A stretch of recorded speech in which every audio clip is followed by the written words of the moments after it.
এ মন্ডু, কালকে তোকে না গরুর রচনা পড়ে আসতে বলছিলাম, পড়ে এসেছিস? গরুর রচনা পড়িনি স্যার, পাদের রচনা পড়েছি। বল তাহলে শুনি। পাদ হলো পাকস্থলীতে জমে থাকা বায়ু, যেটা বায়ুপথের মাধ্যমে বেরিয়ে আসে, সেটাই হলো পাদ। পৃথিবীর ইতিহাসে এমন কোনো বাপের বেটা নাই যে কখনো পাদ মারেনি। যুক্তরাষ্ট্রের রাষ্ট্রপতি জো বাইডেন থেকে শুরু করে বাংলাদেশের সেরা নায়ক শাকিব খান পর্যন্ত পাদ মেরেছে। এমনকি আপনি নিজেও পাদ মারেন। এই খাইছে রে, ওই কেমনে জানলো?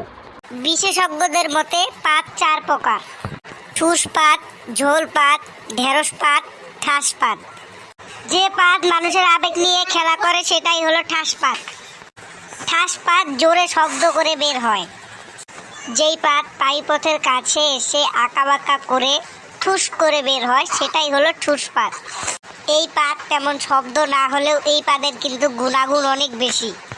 এই পাদের কারণে বন্ধুদের মাঝে বিভ্রান্ত সৃষ্টি হয়। কে পাদ মেরেছে তা না জেনে একে অপরের উপরে সন্দেহ করে। এটাই হলো ঠুস পাদ। ঠুস। এই কে পাদ মারলো রে, কে পাদ মারলো? এই মন্ডু, তুই মেরেছিস মনে হয় না? শব্দটা তো ছাড়ের দিক থেকে আসলো।